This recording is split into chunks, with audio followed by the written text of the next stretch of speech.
ക്ഷീരരാമ എന്നറിയപ്പെടുന്ന ക്ഷീരരാമലിംഗേശ്വര സ്വാമി ക്ഷേത്രം ആന്ധ്രാപ്രദേശിലെ ഗോദാവരി ജില്ലയിലെ പടിഞ്ഞാറൻ ഗോദാവരിയിലാണ്. ഭഗവാൻ ശിവനെ രാമലിംഗേശ്വരനായും മാ പാർവതിയെ അമ്മവരായും ഇവിടെ ആരാധിക്കുന്നു. ഈ പ്രസിദ്ധമായ ക്ഷേത്രം ഭഗവാൻ ശിവന് സമർപ്പിച്ചിരിക്കുന്ന പഞ്ചരാമ ക്ഷേത്രങ്ങളിൽ ഒന്നാണ്. ക്ഷേത്രമണ്ഡപത്തിൽ 9 നിലകളുള്ള 120 അടി ഉയരമുള്ള രാജഗോപുരത്തിന് 72 തൂണുകൾ കറുത്ത കല്ലിലുണ്ട്. AD 918 ഭീമേശ്വര രാജാവാണ് ഈ ക്ഷേത്രം പണികഴിപ്പിച്ചതെന്നും മഹാകവികളായ നാണയ, തിക്കന, ശ്രീനാഥ എന്നിവർ ഈ ക്ഷേത്രം സന്ദർശിച്ചിട്ടുണ്ടെന്നും ഐതിഹ്യങ്ങൾ പറയുന്നു. പാലക്കൊല്ലിൽ നിന്ന് 20 കിലോമീറ്റർ അകലെയാണ് ഭീമാവരത്തിലെ മറ്റൊരു പഞ്ചാരാമ ക്ഷേത്രം. ഈ ക്ഷേത്രത്തിൽ ഒരു ദിവസം തങ്ങിയാൽ വാരണാസിയിൽ ഒരു വർഷം താമസിച്ചതിന് തുല്യമാണെന്നാണ് വിശ്വാസം. ഈ ക്ഷേത്രം ദേശീയ സ്മാരകമായി കണക്കാക്കുകയും കേന്ദ്ര ഗവൺമെന്റിന്റെ പുരാവസ്തുവകുപ്പ് സംരക്ഷിക്കുകയും ചെയ്യുന്നു. 120 അടി ഉയരവും 9 നിലകളുമുള്ള ടവറുകൾ സംസ്ഥാനത്തെ ഏറ്റവും ഉയർന്നതാണ്. ഉപജീവനത്തിനായി പട്ടിണി കിടന്ന ഒരു പാവപ്പെട്ട ബ്രാഹ്മണൻ കൗശിക എന്ന ആൾ അവിടെ ജീവിച്ചിരുന്നു എന്നതാണ് പ്രാദേശിക ഐതിഹ്യം. ഒരു ദിവസം അവരുടെ മകൻ ഉപവീത പാൽ ചോറ് ചോദിക്കുന്നു. അമ്മ മകനോട് ഭീമേശ്വരനെ പ്രാർത്ഥിക്കാൻ പറഞ്ഞു. അവൻ ശിവന്റെ മുമ്പിൽ ഇരുന്നു പാലിനു വേണ്ടി പ്രാർത്ഥിച്ചു. തന്റെ ആരാധനയിൽ തൃപ്തനായ ശിവൻ തന്റെ ത്രിശൂലം കൊണ്ട് ഒരു പാൽക്കുളം ഉണ്ടാക്കി അവന് നൽകി. അന്നുമുതൽ ക്ഷീരാരാമമെന്നറിയപ്പെട്ടിരുന്ന പുണ്യസ്ഥലവും പാലക്കോളനു എന്ന ഗ്രാമവും പിന്നീട് പാലക്കൊല്ലുവായി മാറി. മറ്റ് ശിവലിംഗങ്ങളിൽ നിന്ന് വ്യത്യസ്തമായി ലിംഗം പാൽവെള്ള നിറത്തിൽ കാണപ്പെടുന്നു. ദക്ഷിണേന്ത്യയിലെ 5 ശക്തമായ ശിവക്ഷേത്രങ്ങളിൽ ഒന്നാണ് പഞ്ചാരമ ക്ഷേത്രം. ശേഷിക്കുന്ന 4 ഇവയാണ്: ഭീമാവരത്തിലെ സോമരാമക്ഷേത്രം, ദ്രാക്ഷരാമത്തിലെ ദ്രാക്ഷരാമക്ഷേത്രം, സാമൽകോട്ടയിലെ കുമാരരാമക്ഷേത്രം, ആന്ധ്രാപ്രദേശിലെ അമരാവതിയിലെ അമരരാമക്ഷേത്രവും. ആന്ധ്രാപ്രദേശിലെ ക്ഷേത്രഗോപുരങ്ങളിൽ ഏറ്റവും ഉയരം കൂടിയതാണ് ഈ ക്ഷേത്രഗോപുരം. 120 അടിയും 9 നിലകളുമുള്ള ക്ഷേത്രത്തിന്റെ ഉയരം ചാലൂക്യ കാലഘട്ടത്തിൽ 9ാം നൂറ്റാണ്ട് ചാലൂക്യ ഭീമന്റെ ഭരണകാലത്ത് നിർമ്മിച്ചതാണ്. ശിവലിംഗം ഒരു തനതായ ക്ഷീര വെളുത്ത നിറവും ഏറ്റവും ഉയരമുള്ളതുമാണ്. ക്ഷേത്രമണ്ഡപത്തിൽ കരിങ്കല്ലിൽ തീർത്ത 72 തൂണുകളുണ്ട്. ഗർഭാലയത്തിനുള്ളിൽ ഇടതുവശത്തായി ഗോകർണേശ്വര, വിഘ്നേശ്വര ആലയങ്ങളും മധ്യഭാഗത്തായി ക്ഷീരലിംഗവും സ്ഥിതി ചെയ്യുന്നു. വലതുവശത്ത് സുബ്രഹ്മണ്യ സ്വാമിയും ജനാർദ്ദന സ്വാമിയുമുണ്ട്. നന്ദിയാണ് കേന്ദ്രത്തിൽ. ഗോസ്ഥാനി നദി പാലക്കൊല്ലുവിലൂടെ ഒഴുകുന്നു. നർസാപൂരിനടുത്ത് ഗോദാവരി നദിയുമായി ഒരു സംഗമമുണ്ട്. ഇവിടെ നിന്ന് നദി അന്തർവേദിയിൽ കടലിലേക്ക് ഒഴുകുന്നു.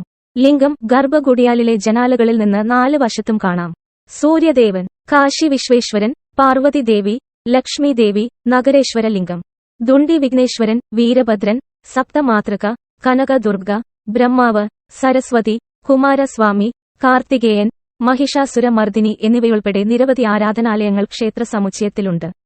കാലഭൈരവൻ, നാഗസർപ്പം, നടരാജൻ, ദത്താത്രേയ, നാഗേശ്വരൻ, ശനീശ്വരൻ, രാധാകൃഷ്ണൻ, ശങ്കരൻ. 10ാം നൂറ്റാണ്ടിൽ ശ്രീ വേലുപതിയാണ് പ്രകാര രൂപകൽപ്പന ചെയ്തത്.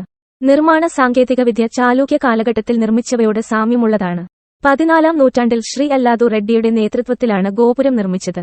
17ാം നൂറ്റാണ്ടിൽ കല്യാണ മണ്ഡപവും അഷ്ടഭുജ ലക്ഷ്മി നാരായണസ്വാമി ആലയവും നിർമ്മിക്കപ്പെട്ടു. ആന്ധ്രാപ്രദേശിലെ ക്ഷേത്രഗോപുരങ്ങളിൽ ഏറ്റവും ഉയരം കൂടിയതാണ് ഈ ക്ഷേത്രഗോപുരം. ക്ഷീരരാമ ക്ഷേത്രത്തിലെ പ്രധാന പ്രതിഷ്ഠ ശിവലിംഗ രൂപത്തിലുള്ള പരമശിവനാണ്. അദ്ദേഹത്തെ ക്ഷീരരാമലിംഗേശ്വര സ്വാമി എന്നും വിളിക്കുന്നു. ക്ഷീരാരാമ ക്ഷേത്രത്തിലെ പവിത്രമായ ശിവലിംഗം മഹാവിഷ്ണു പ്രതിഷ്ഠിച്ചതാണെന്നാണ് വിശ്വാസം. വെളുത്ത നിറത്തിലുള്ള ലിംഗമാണ് ഏറ്റവും ഉയരം കൂടിയതെന്ന് വിശ്വസിക്കപ്പെടുന്നു.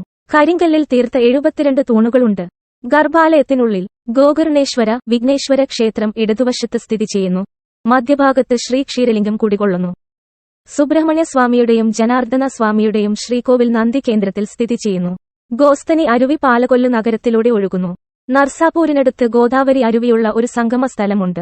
ഗർഭഗൃഹത്തിനുള്ളിലെ ജാലകങ്ങളിലൂടെ 4 വശവും ശിവചിഹ്നം കാണാം. ഈ ശിവചിഹ്നം ശ്രീരാമൻ സ്ഥാപിച്ചതാണ്. പാലക്കൊല്ല് ക്ഷീരരാമലിംഗേശ്വര സ്വാമി ക്ഷേത്രത്തിന്റെ നിർമ്മാണ കല ചാലൂക്യ കാലഘട്ടത്തിൽ ഉടനീളം സൃഷ്ടിക്കപ്പെട്ടവയോട് സാമ്യമുള്ളതാണ്. 14ാം നൂറ്റാണ്ടിൽ ശ്രീ അല്ലാദു റെഡ്ഡിയാണ് ഗോപുരം നിർമ്മിച്ചത്. ഐതിഹ്യമനുസരിച്ച് ഈ ശിവലിംഗം രാക്ഷസ രാജാവായ താരകാസുരന്റെ ഉടമസ്ഥതയിലായിരുന്നു. ഈ ശിവലിംഗത്തിന്റെ ശക്തിയാൽ ആർക്കും താരകാസുരനെ ജയിക്കാൻ കഴിഞ്ഞില്ല. ദേവന്മാരും താരകനും തമ്മിലുള്ള യുദ്ധത്തിൽ കുമാരസ്വാമിയും താരകനും മുഖാമുഖമായിരുന്നു. കുമാരസ്വാമി തന്റെ ശക്തമായ ആയുധം ഉപയോഗിച്ചാണ് താരകനെ വധിച്ചത്. ആയുധത്തിന്റെ ശക്തിയാൽ താരകന്റെ ശരീരം കീറിമുറിച്ചു. എന്നാൽ കുമാരസ്വാമിയെ അമ്പരപ്പിച്ചുകൊണ്ട് എല്ലാ ഭാഗങ്ങളും വീണ്ടും ഒത്തുചേർന്ന് വീണ്ടും താരകനായി മാറി. കുമാരസ്വാമി പലതവണ ശരീരം കഷ്ണങ്ങളാക്കി വീണ്ടും ഒന്നിച്ചു. ഭഗവാൻ കുമാരസ്വാമി ആശയക്കുഴപ്പത്തിലാവുകയും തോൽവിയുടെ അവസ്ഥയിൽ എത്തുകയും ചെയ്തു. അപ്പോൾ ശ്രീമൻ നാരായണൻ അദ്ദേഹത്തിന്റെ മുമ്പിൽ പ്രത്യക്ഷപ്പെട്ട് പറഞ്ഞു, കുമാര, വിഷാദിക്കരുത്. അസുരൻ ധരിച്ചിരിക്കുന്ന ശിവലിംഗം തകർക്കാതെ അവനെ കൊല്ലാൻ കഴിയില്ല. ആദ്യം ശിവലിംഗം കഷ്ണങ്ങളാക്കി തകർക്കണം. എന്നിട്ട് മാത്രമേ നിങ്ങൾക്ക് താരകനെ കൊല്ലാൻ കഴിയൂ എന്ന് വിഷ്ണു പറഞ്ഞു. ഒന്നിക്കാൻ ശ്രമിക്കും.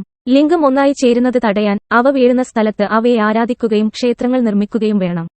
മഹാവിഷ്ണുവിന്റെ വാക്ക് സ്വീകരിച്ച് കുമാരസ്വാമി തന്റെ ആഗ്നേസ്ത്രം ഉപയോഗിച്ച് താരകൻ ധരിച്ചിരുന്ന ശിവലിംഗം തകർക്കാൻ ശ്രമിച്ചു. ശിവലിംഗം 5 കഷണങ്ങളായി ഒടിഞ്ഞ് ഓങ്കാരനാദമുണ്ടാക്കി ഒന്നിക്കാൻ ശ്രമിക്കുകയായിരുന്നു. അപ്പോൾ മഹാവിഷ്ണുവിന്റെ ആജ്ഞപ്രകാരം സൂര്യദേവൻ ആ ശിവലിംഗത്തിന്റെ 5 കഷണങ്ങൾ സ്ഥാപിച്ച് അവയ്ക്ക് മുകളിൽ ക്ഷേത്രങ്ങൾ നിർമ്മിച്ച് പൂജിച്ചു. ക്ഷേത്ര രൂപീകരണത്തോടെ കഷണങ്ങൾ അവയുടെ ചലനം നിർത്തുകയും പഞ്ചമക്ഷേത്രങ്ങളിൽ പ്രസിദ്ധമാവുകയും ചെയ്തു. ഈ 5 സ്ഥലങ്ങളിലുള്ള 5 ശിവലിംഗങ്ങൾക്കും കുമാരസ്വാമി ഉപയോഗിച്ച ആഗ്നേയാസ്ത്രത്തിന്റെ ശക്തിയാൽ രൂപപ്പെട്ടതാണെന്ന് വിശ്വസിക്കപ്പെടുന്ന ചെതുമ്പൽ അടയാളം ലഭിച്ചിട്ടുണ്ട്. ഐതിഹ്യമനുസരിച്ച് ഈ 5 കഷണങ്ങൾ അതാത് സ്ഥലങ്ങളിൽ ഇന്ദ്രൻ, സൂര്യൻ, ചന്ദ്രൻ, വിഷ്ണു, കുമാരസ്വാമി എന്നിവർ 5 വ്യത്യസ്ത ക്ഷേത്രങ്ങളിൽ ശിവലിംഗങ്ങളായി സ്ഥാപിച്ചു. ബ്രാഹ്മണനായ രാവണനെ വധിച്ച പാപം കാരണം ശ്രീരാമന് കറുത്ത നിറം ഉണ്ടായതായി അഗസ്ത്യ മഹർഷി പറഞ്ഞു. ഇതിൽ നിന്ന് മുക്തി നേടാൻ ശ്രീരാമനോട് പുണ്യനദികളിൽ കുളിക്കാനും ശിവലിംഗങ്ങൾ സ്ഥാപിക്കാനും ഉപദേശിച്ചു.